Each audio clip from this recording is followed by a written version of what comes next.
July August গণ অভ্যুত্থানে মানবতা বিরোধী অপরাধের মামলায় শেখ হাসিনা সহ ৩ জনের বিরুদ্ধে জাতীয় নাগরিক পার্টি এনসিপির আহ্বায়ক নাহিদ ইসলামের সাক্ষ্য গ্রহণ শেষ করেছেন আন্তর্জাতিক অপরাধ ট্রাইব্যুনাল ১। এই মামলার ৪৭তম সাক্ষী হিসেবে ট্রাইব্যুনালে দ্বিতীয় দিনের সাক্ষ্য প্রদানের মধ্য দিয়ে শেষ হয় জুলাই আন্দোলনের অন্যতম এই সংগঠকের সাক্ষ্য গ্রহণ।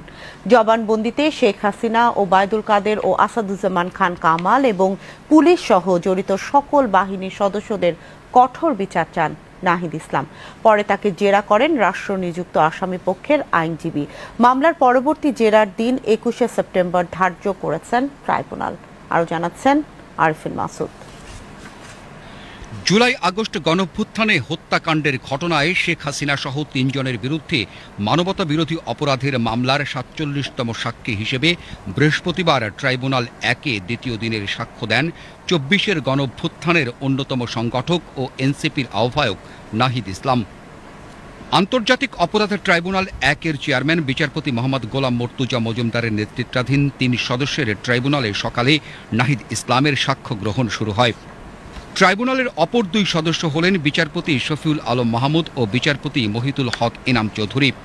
এই মামলার অপর ২ আসামি সাবেক স্বরাষ্ট্রমন্ত্রী আসাদুজ্জামান খান কামাল ও সাবেক আইজিপি চৌধুরী আবদুল্লাহ আল মামুন।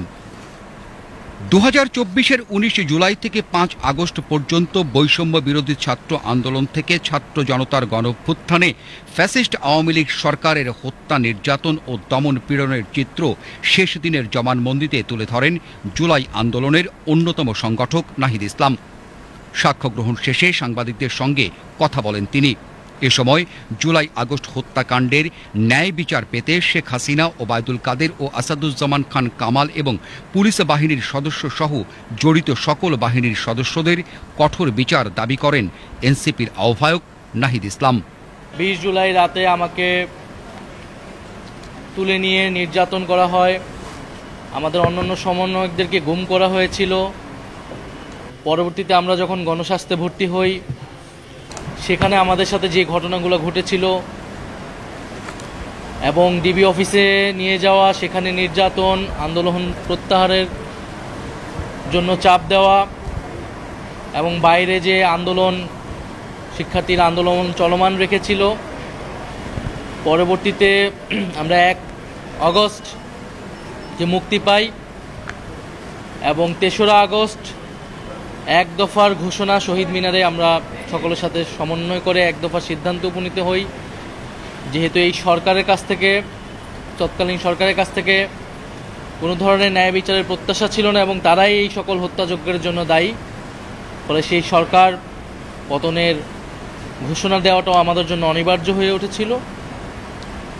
এবং পরবর্তীতে ৪ই আগস্ট অর্থাৎ ৩৫শে জুলাই, আমাদের ভাষায় ৩৬শে জুলাই, ৪ আগস্ট ৫ আগস্টের যেই বর্ণনা সেটি আমরা দিয়েছি, আমি দিয়েছি।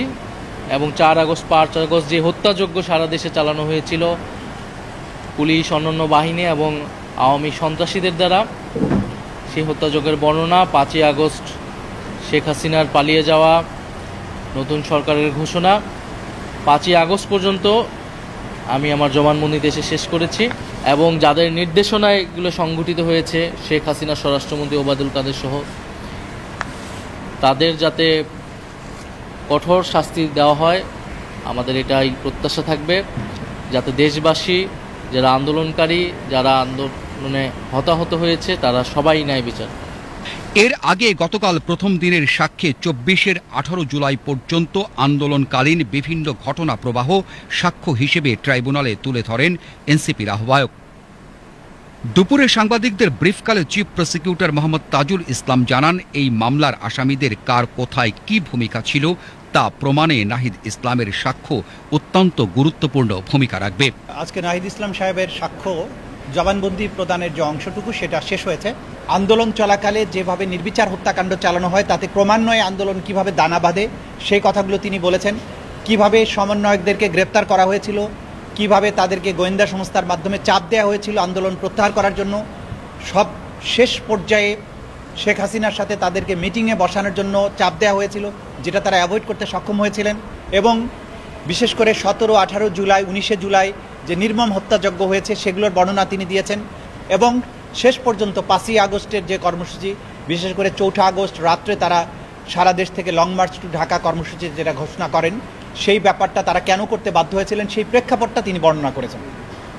এবং শেষ পর্যন্ত শেখ হাসিনা পালিয়ে যাওয়া, অন্তর্বর্তী সরকার গঠনের যে প্রক্রিয়া, এই পর্যন্ত একজন প্রত্যক্ষদর্শী, একজন মূল সমন্বয়ক, একজন ভুক্তভোগী ভিকটিম হিসাবে তিনি যা কিছু বলেছেন সেটা এই মামলার প্রেক্ষাপট প্রতিষ্ঠার জন্য, এই মামলার বিষয়বস্তুর মধ্যে আসামিদের কোথায় কি ভূমিকা ছিল সেই বিষয়গুলো তিনি অত্যন্ত স্পষ্ট করে তুলে ধরেছেন।